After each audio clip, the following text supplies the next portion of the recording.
السلام علیکم ورحمۃ اللہ نحمدہ ونصلی علی رسولہ الکریم اما بعد فاعوذ باللہ من الشیطان الرجیم بسم اللہ الرحمن الرحیم رب اشرح لی صدری ویسرنی امری واحلل عقدۃ من لسانی یفقہوا قولی۔ جی ہم بک پڑھے تھے الرحیق المختوم، اور اس میں آج ہم نے جو ٹاپک پڑھنا ہے وہ ہے عرب ادیان اور مذاہب۔ ان کی تھوڑی سی ہم نے تاریخ پڑھی تھی، یعنی ان کے قبائل کا حالات پڑھے تھے، تو آج انشاءاللہ ان کے ادیان کیا تھے اور مذاہب کیا تھے وہ پڑھتے ہیں۔ عام باشندگان عرب حضرت اسماعیل علیہ السلام کی دعوت اور تبلیغ کے نتیجے میں دین ابراہیمی کے پیرو تھے، یعنی اسی کو فالو کرتے تھے، اس لیے صرف اللہ کی عبادت کرتے تھے اور توحید پر کاربند تھے، لیکن وقت گزرنے کے ساتھ ساتھ انہوں نے خدائی درس و نصیحت کا ایک حصہ بھلا دیا۔ پھر بھی ان کے اندر توحید اور کچھ دین ابراہیمی کے شعائر باقی رہے، یعنی کچھ علامات یا نشانیاں ابراہیم علیہ السلام کے دین کی ان میں باقی تھیں، تان کا یعنی یہاں تک کہ بنو جزا کا سردار عمر بن لحی منظر عام پر آیا۔ اس کی نشوونما بڑی نیکوکاری، صدقہ و خیرات اور دینی امور سے گہری دلچسپی پر ہوئی تھی، یعنی اس کو براٹ اپ تو بڑے اس طرح کے ماحول میں کیا گیا تھا، تو اس کا انفلوئنس بہت زیادہ تھا، اس لیے لوگوں نے اسے محبت کی نظر سے دیکھا اور اسے اکابر علماء اور افاضل اولیاء میں سے سمجھ کر اس کی پیروی کی۔ پھر اس شخص نے ملک شام کا سفر کیا، دیکھا تو وہاں بتوں کی پوجا کی جا رہی تھی۔ اس نے سمجھا کہ یہ بھی بہتر اور برحق ہے، کیونکہ ملک شام پیغمبروں کی سرزمین اور آسمانی کتابوں کی نزول گاہ تھی، چنانچہ وہ اپنے ساتھ حبل بت بھی لے آیا۔ اور یہاں پہ ہمیں پتہ چلتا ہے کہ شیطان کس طرح سے انسان کو بہکاتا ہے، یعنی اوپر ہم پڑھ رہے ہیں کہ اس کی نشوونما بڑی نیکوکاری، صدقہ و خیرات اور دینی امور سے گہری دلچسپی پر ہوئی تھی، اور لیکن جب وہ ملک شام گیا ہے اور وہاں پر وہ جانتا تھا کہ یہ پیغمبروں کی سرزمین اور آسمانی کتابوں کی نزول گاہ ہے، تو اور وہاں پر اس نے دیکھا کہ لوگوں بتوں کی عبادت کریں، یعنی یہ بھی دین کا ایک حصہ بنایا ہوا ہے انہوں نے، تو اسے یہ بہتر اور برحق لگا، اور ظاہر ہے شیطان نے ہی اس کو اس طرح گمراہ کیا، تو وہ اپنے ساتھ حبل بت بھی لے آیا اور اسے خانہ کعبہ کے اندر نصب کر دیا، اور اہل مکہ کو اللہ کے ساتھ شرک کی دعوت دی۔ اہل مکہ نے اس پر لبیک کہا۔ اس کے بعد بہت جلد باشندگان حجاز بھی اہل مکہ کے نقش قدم پر چل پڑے، کیونکہ وہ بیت اللہ کے والی اور حرم کے باشندے تھے، ٹھیک ہے، کیونکہ آپ یہ دیکھیں کہ مکہ جو تھا نا وہ ایک طرح سے سینٹر آف سٹی تھا، اور یہاں سے ہی ساری چیزیں جاتی تھیں جس کو دوسرے لوگ فالو کرتے تھے، بالکل ایسے ہی جیسے آج بھی کسی بگ سٹی میں جو کچھ ہو رہا ہوتا ہے، باقی اسمال سٹیز یا جو بھی ٹاؤنز ارد گرد ہوتے ہیں وہ ان کو ہی فالو کر رہے ہوتے ہیں۔ تو اس طرح عرب میں بت پرستی کا آغاز ہوا۔ حبل کے علاوہ عرب کے قدیم ترین بتوں میں سے منات ہے، یہ بحر احمد کے ساحل پر قدید کے قریب مثلل میں نصب تھا، ٹھیک ہے، ایک ان کا لات ہے اور جو آگے آ رہا ہے۔ اس کے بعد طائف میں لات نامی بت وجود میں آیا، پھر وادی نخلا میں عزا کی تنصیب عمل میں آئی، اور یہ عزا جو ہے یہ مؤنث ہے العزیز کی، یعنی اللہ سبحانہ و تعالیٰ کا نام ہے کہ اللہ زبردست ہیں، تو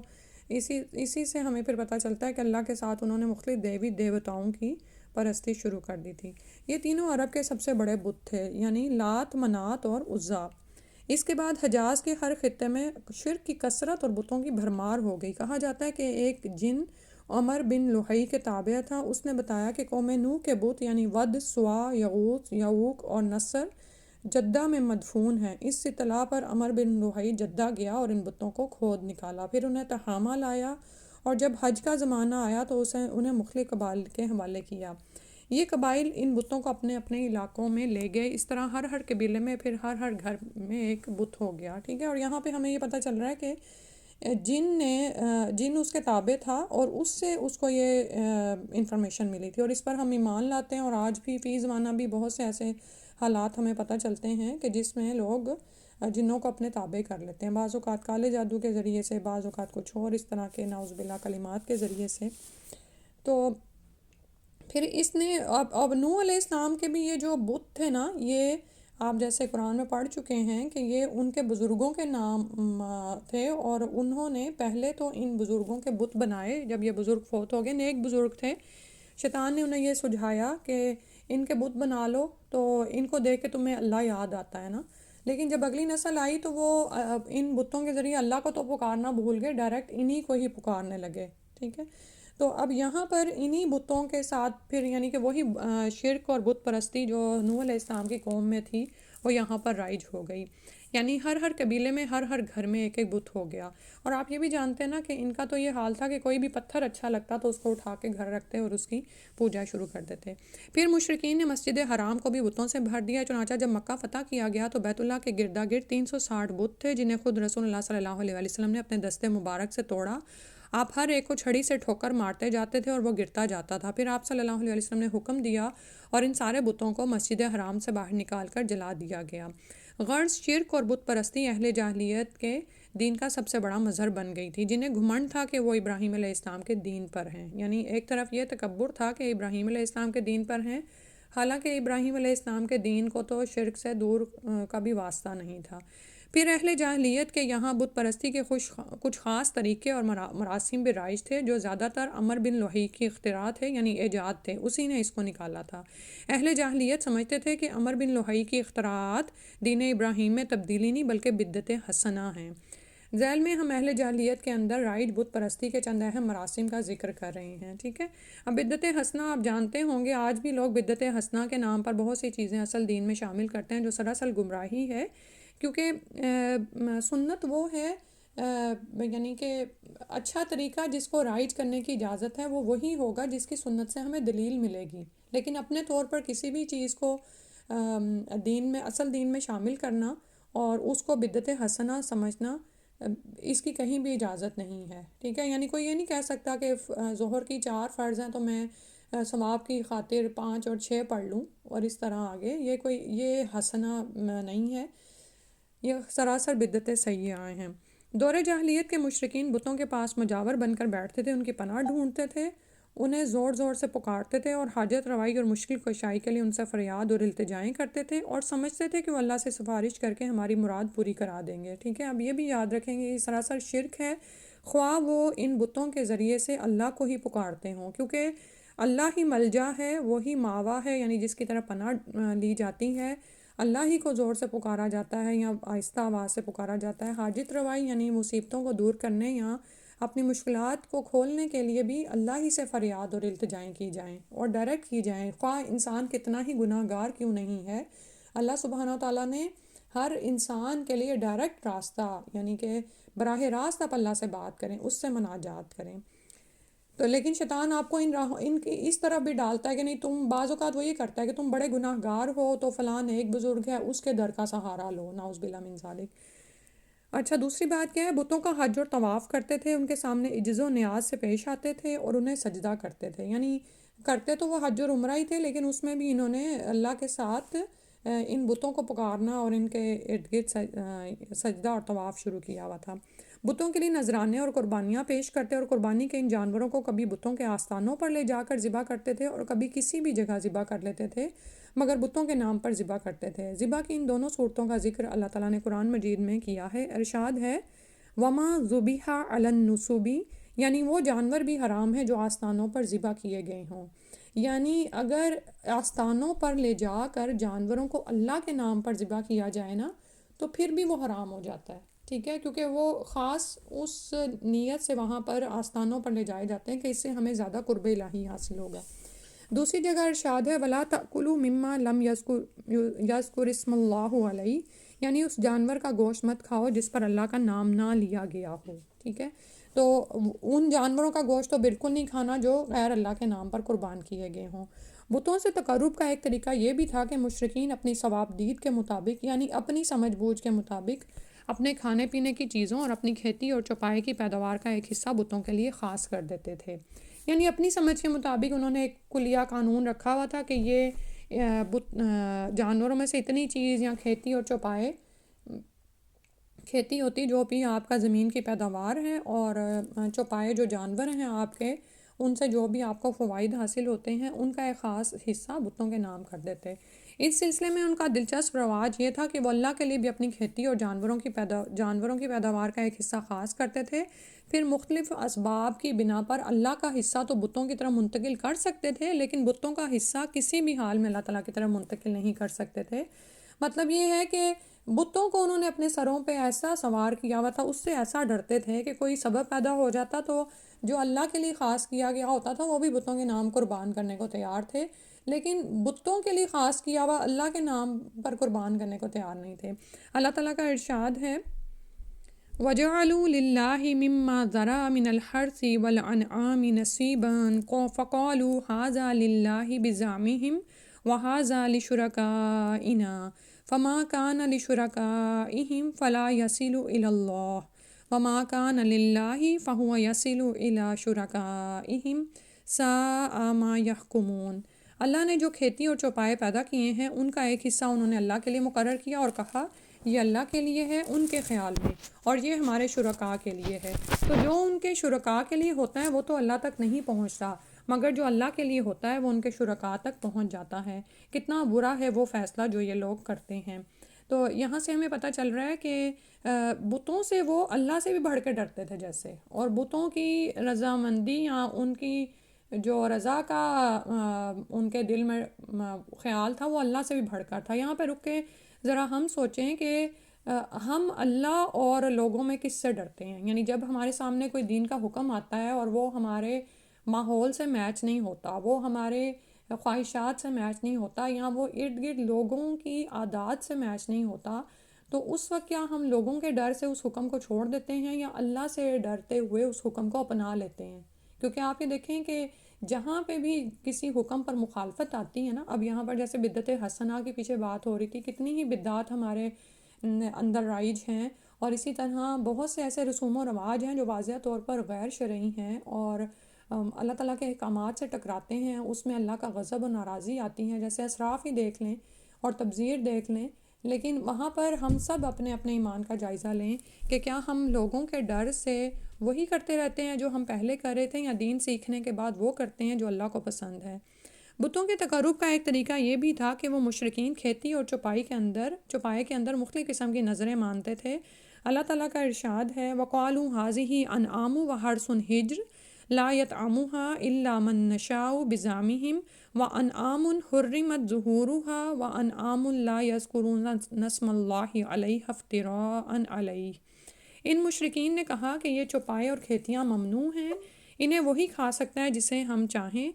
ان کے خیال میں، اور یہ وہ چوپائے ہیں جن کی پیٹھ حرام کی گئی ہے، نہ ان پر سواری کی جا سکتی ہے، نہ سامان لادا جا سکتا ہے، اور کچھ چوپائے ایسے ہیں جن پر یہ لوگ اللہ پر افطرا کرتے ہوئے اللہ کا نام نہیں لیتے۔ افطرا کا مطلب ہوتا ہے کوئی بات اللہ کے ذمے گھڑنا جو اللہ نے کہی بھی نہیں ہے، ٹھیک ہے؟ تو یہ بھی ان کے اپنے ہی خیالات تھے کہ کچھ چوپائے اور کھیتیاں انہوں نے ممنوع قرار دیے ہوئے تھیں، اور ان کو صرف ان کو ہی دیتے تھے جو ان کے مرضی کے لوگ ہوتے تھے، ٹھیک ہے؟ اور کچھ ایسے چوپائے تھے جن کی پیٹھ حرام کرنے کا مطلب ہے کہ ان پر سواری نہیں کی جا سکتی تھی، نہ ہی ان پر سامان لادا جا سکتا ہے۔ اور انہی جانوروں میں بحیرہ، سائبہ، وسیلہ اور حامی تھے۔ ابن اسحاق کہتے ہیں بحیرہ سائبہ کی بچی کو کہا جاتا ہے، اور سائبہ اس اونٹنی کو کہا جاتا ہے جس سے 10 بار پے در پہ مادہ بچے پیدا ہوں، یعنی آگے پیچھے وہ مادہ بچے اگر پیدا کر دیتی اونٹنی، درمیان میں کوئی نر نہ پیدا ہو، ایسی اونٹنی کو آزاد چھوڑ دیا جاتا تھا، اس پر سواری نہیں کی جاتی تھی، اس کے بال نہیں کاٹے جاتے تھے، اور مہمان کے سوا کوئی اس کا دودھ نہیں پیتا تھا۔ اس کے بعد یہ اونٹنی جو مادہ بچہ جنتی، اس کا کان چیر دیا جاتا اور اسے بھی اس کی ماں کے ساتھ آزاد چھوڑ دیا جاتا،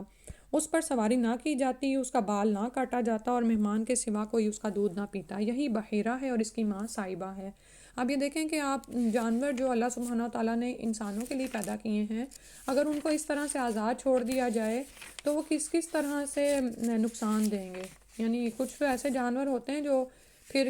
دوسروں کی کھیتیوں کو برباد کرتے ہیں۔ وسیلہ اس بکری کو کہا جاتا تھا جو 5 دفعہ پے در پے 2 مادہ بچے جنتی، یعنی 5 بار میں 10 مادہ بچے پیدا ہوتے، درمیان میں کوئی نر نہ پیدا ہوتا۔ اس بکری کو اس لیے وسیلہ کہا جاتا تھا کہ وہ سارے مادہ بچوں کو ایک دوسرے سے جوڑ دیتی تھی، کیونکہ مادہ بچے کیا کرتے ہیں، نسل بڑھاتے نا۔ اس کے بعد اس بکری سے جو بچے پیدا ہوتے انہیں صرف مرد کھا سکتے تھے، عورتیں نہیں کھا سکتی تھیں۔ البتہ اگر کوئی بچہ مردہ پیدا ہوتا تو اس کا مرد عورتیں سبھی کھا سکتے تھے۔ یہ بھی ایک اپنا ہی یعنی ان کا قانون تھا اور اصول انہوں نے بنایا ہوا تھا، جس میں عورت کو واضح طور پر وہ محروم کر رہے تھے، ٹھیک ہے؟ تو اور آپ یہ دیکھیں کہ ہمارے ہاں بھی بعض اوقات ایسی مثالیں بیک ہوم میں شاید آپ نے سنی ہو کہ کچھ کھانے کا حصہ خاص لڑکوں کے لیے وقف کیا ہوا ہوتا تھا اور لڑکیوں کو نہیں دیتے تھے. تو یہ سراسر ناانصافی ہے اور اللہ تعالیٰ کے حکموں کی خلاف ورزی ہے.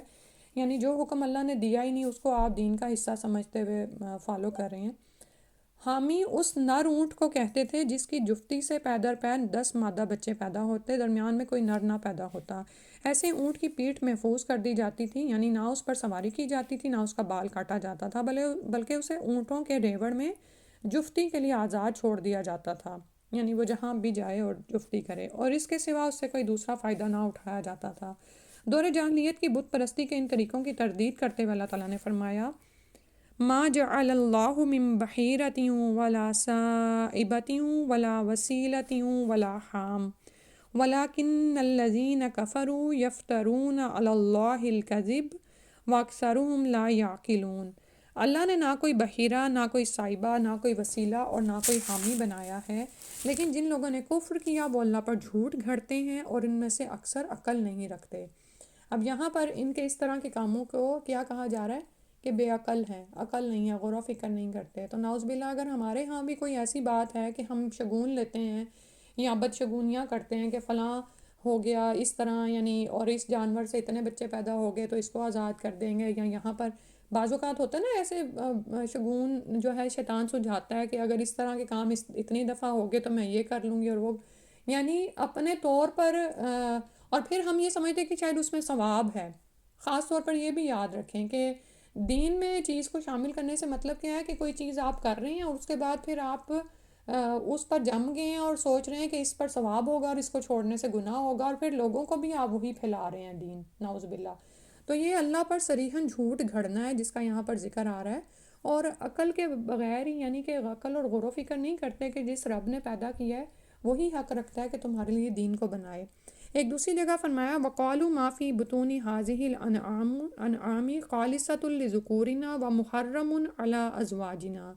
وان یکم میتۃ فہم فیہ شرکاء. یہ جو اوپر بات گزری ہے وہی یہاں پر آ رہی ہے کہ ان مشرکین نے کہا کہ ان چوپایوں کے پیٹ میں جو کچھ ہے وہ خالص ہمارے مردوں کے لیے ہے اور ہماری عورتوں پر حرام ہے، البتہ اگر وہ مردہ ہو تو اس میں مرد عورت سب شریک ہیں.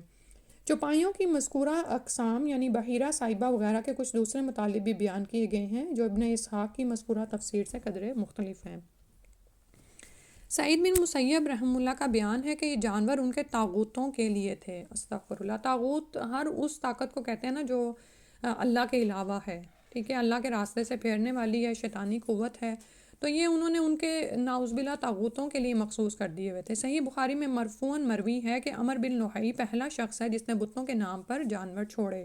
یعنی یہ رواج بھی اسی نے نکالا تھا. اور پیچھے آپ پڑھ رہے ہیں کہ وہ بڑا انفلوئنشل پرسنالٹی تھی، لوگوں پر اثر رکھتا تھا، تو لوگ اس کی پیروی کرنے میں فخر محسوس کرتے تھے. عرب اپنے بتوں کے ساتھ یہ سب کچھ اس عقیدے کے ساتھ کرتے تھے کہ یہ بت انہیں اللہ کے قریب کر دیں گے. جیسے ابھی بتایا نا کہ کوئی کام کرنا اور پھر اس کو دین کا حصہ سمجھنا کہ فلاں کام کرنے سے یہ تقرب الہی حاصل ہو جائے گا. یعنی آپ دیکھیں نا عبادات کے جو بھی طریقے ہمیں اللہ نے بتائے ہیں ان سے کیا ہوتا ہے، اللہ کے ہم قریب ہوتے ہیں، اللہ کا تقرب ہوتا ہے. جیسے ہم دعا کرتے ہیں، دعا بھی کیا ہے، مخول عبادہ ہے. اسی طرح ہمیں بتایا گیا کہ سجدے میں انسان سب سے زیادہ اللہ کے قریب ہوتا ہے، اس وقت دعائیں مانگو، اور بھی جو بھی ہمارے عبادت کے طریقے ہیں. تو انہوں نے کیا کیا کہ یہ سب کچھ نکالا اور اس کو پھر دین کا حصہ بنا دیا کہ یہ بت انہیں اللہ کے قریب کر دیں گے اور اللہ کے حضور ان کی سفارش کر دیں گے. چنانچہ قرآن مجید میں بتایا گیا ہے کہ مشرکین کہتے تھے ما نعبدہم الا لیقربونا الی اللہ زلفیٰ، ہم ان کی عبادت محض اس لیے کر رہے ہیں کہ وہ ہمیں اللہ کے قریب کر دیں. یعنی جب ان کو سمجھایا جاتا کہ اللہ تمہارا رازق ہے، وہی خالق مالک رب ہے، اس کی عبادت کرو، اس کو پکارو، تو وہ کہتے ہیں کہ ہم یہ تھوڑی ہے کہ ہم ان کو پکاریں، ہم تو ان کے ذریعے اللہ کا وسیلہ چاہتے ہیں، کہ اللہ کا قرب چاہتے ہیں. اور تو یہی تو دراصل شرک تھا. وَيَعْبُدُونَ مِن دُونِ اللَّهِ مَا لَا يَضُرُّهُمْ وَلَا يَنفَعُهُمْ وَيَقُولُونَ هَٰؤُلَاءِ شُفَعَاؤُنَا عِندَ اللَّهِ. یہ مشرکین اللہ کے سوا ان کی عبادت کرتے ہیں جو انہیں نہ نفع پہنچا سکیں نہ نقصان، اور کہتے ہیں کہ یہ اللہ کے پاس ہمارے سفارشی ہیں، یعنی ہماری سفارش کریں گے. اور سوچنے کی بات ہے کہ یہ بت کیسے کسی کو یعنی کہ نفع دے سکتے ہیں یا نقصان دور کر سکتے ہیں. وہ تو خود اپنے سے مکھی نہیں ہٹا سکتے، نہ بول سکتے ہیں، نہ سنتے ہیں، نہ بات کرتے ہیں. تو کہاں کہ یہ تمہاری درخواست کو اللہ تک پہنچائیں۔ مشرکین عرب ازلام یعنی فال کے تیر بھی استعمال کرتے تھے۔ ازلام ظلم کی جمع ہے اور ظلم اس تیر کو کہتے ہیں جس پر پر نہ لگے ہوں۔ فال گیری کے لیے استعمال ہونے والے یہ تیر 3 قسم کے ہوتے تھے۔ ایک وہ جن پر صرف ہاں یا نہیں لکھا ہوتا تھا۔ اس قسم کے تیر سفر اور نکاح وغیرہ جیسے کاموں کے لیے استعمال کیے جاتے تھے۔ اگر فال میں ہاں نکلتا تو مطلوبہ کام کر ڈالا جاتا، اگر نہیں نکلتا تو سال بھر کے لیے ملتوی کر دیا جاتا اور آئندہ پھر فال نکالی جاتی، ٹھیک ہے۔ اب نعوذ باللہ اگر ہمارے ہاں ایسی کوئی بھی چیز رائج ہے جس میں ہم قسمت کا حال جاننے کی کوشش کرتے ہیں، اور آپ یہ دیکھیں گے صبح سویرے لوگ کیا پڑھتے ہیں مجھے اب یاد نہیں آ رہا، تو یہ سب کچھ شرک کی اقسام ہیں اور نعوذ باللہ یہ کفر کے قریب لے جانے والی ہیں۔ ان سے انسان کو بچنا چاہیے، اور ایسے کام کرنے سے نماز بھی نہیں قبول ہوتی۔ فالگیری کے تیروں کی دوسری قسم وہ تھی جن پر پانی اور دیت وغیرہ درج ہوتے تھے، اور تیسری قسم وہ تھی جس پر یہ درج ہوتا تھا کہ تم میں سے ہے یا تمہارے علاوہ سے ہے یا ملحق ہے، یعنی ملا ہوا ہے۔ ان تیروں کا مصرف یہ تھا، یعنی مقصد یہ تھا کہ جب کسی کے نسب میں شبہ ہوتا تو اسے 100 اونٹوں سمیت حبل کے پاس لے جاتے، اونٹوں کو تیر والے مہند کے حوالے کرتے اور وہ تمام تیروں کو ایک ساتھ ملا کر گھماتا، جھنجھوڑتا، پھر ایک تیر نکالتا۔ اب اگر یہ نکلتا کہ تم میں سے ہے تو وہ ان کے قبیلے کا ایک معزز فرد قرار پاتا، اور اگر یہ برآمد ہوتا کہ تمہارے غیر سے ہے تو حلیف قرار پاتا، اور اگر یہ نکلتا کہ ملحق ہے تو ان کے اندر اپنی حیثیت پر برقرار رہتا، نہ قبیلے کا فرد مانا جاتا نہ حلیف، یعنی کہ توبہ استغفار، یعنی تیر بھی کسی کے نسب کو آپ کو بتا سکتے ہیں، اور یعنی اور پھر یہ کہ قسمت کا فیصلہ تیروں کے حوالے کر دیا جانا۔ اب اگر جو بھی شخص ہے جو مہنت ہے وہ تیروں کو ملا کر گھما رہا ہے، جھنجھوڑ رہا ہے، ایک چانس کا معاملہ نا جس پر چھوڑا ہوا ہے، نعوذ باللہ۔ اسی سے ملتا جلتا ایک رواج مشرکین میں جوا کھیلنے اور جوئے کے تیر استعمال کرنے کا تھا۔ اسی تیر کی نشاندہی پر ہی وہ جوئے کا اونٹ ذبح کر کے اس کا گوشت بانٹتے تھے۔ اللہ رحم فرما دے، اس سب سے ہمیں بچا کے رکھے، کیونکہ بہت سی ایسی شرکیہ باتیں ہیں جو ہمارے ہاں رائج ہیں، اور کچھ ایسی چیزیں ہیں جو کہ ہماری نوجوان نسل کیونکہ مکسڈ ریلیجنس میں نکلتی ہے تو وہاں پر کچھ نہ کچھ چیزیں ایک ملغوبہ سا بن جاتا ہے، ان کے ذہنوں میں بہت سارے شکوک و شبہات ہوتے ہیں۔ تو اللہ سبحانہ تعالیٰ ہمیں بھی اصل دین کا علم حاصل کرنے کی توفیق عطا فرمائے، اور یہی کام ہم اپنے بچوں کو بھی انشاءاللہ سکھائیں، اور اپنے بچوں کے ساتھ نا باقاعدہ اس پر بات کیا کریں تاکہ پتہ چلے کہ ان کے عقائد کیا ہیں، کیا ایسا تو کچھ عقیدہ نہیں ہے۔ جیسے آپ یہ دیکھیں کہ یہاں پر کیسی اتنی ساری چیزیں پھیلی ہوئی ہیں، ایون یہ نیو ایئر کے حوالے سے، یا اس میں کرسمس ہے ان کا جو اپنا ہی، اور ہیلووین، اور بہت سی ایسی چیزیں ہیں جو انہوں نے، اور اسی طرح نمبرز کی جو بدشگونی یہ لوگ لیتے ہیں، اور ایون بلڈنگز میں آپ دیکھیں 13 نمبر کا فلور ہی نہیں ہوتا ہے، 13 نمبر ہی نہیں ہوتا، 13 کو اور فرائیڈے کو بہت ہی یہ منحوس قسم کا وہ سمجھتے ہیں۔ تو یہ جوا کھیلنا اور جوئے کے تیر استعمال کرنا سب کچھ جو ان سے حرام ہے، اللہ تعالیٰ اس سے رحم ہمیں محفوظ فرمائے۔ مشرکین عرب کاہنوں، عرافوں اور نجومیوں کی خبروں پر بھی ایمان رکھتے تھے، وہی یعنی غیب کا علم جاننے کی کوشش کرنا۔ کاہن اسے کہتے ہیں جو آنے والے واقعات کی پیش گوئی کرے اور رازہائے سربستہ سے واقفیت کا دعوے دار ہو۔ بعض کاہنوں کا یہ بھی دعویٰ تھا کہ ایک جن ان کے تابع ہے جو انہیں خبریں پہنچاتا رہتا ہے، اور بعض کاہن کہتے تھے کہ انہیں ایسا فہم عطا کیا گیا ہے، یعنی ایسی سمجھ بوجھ دی گئی ہے جس کے ذریعے وہ غیب کا پتہ لگا لیتے ہیں۔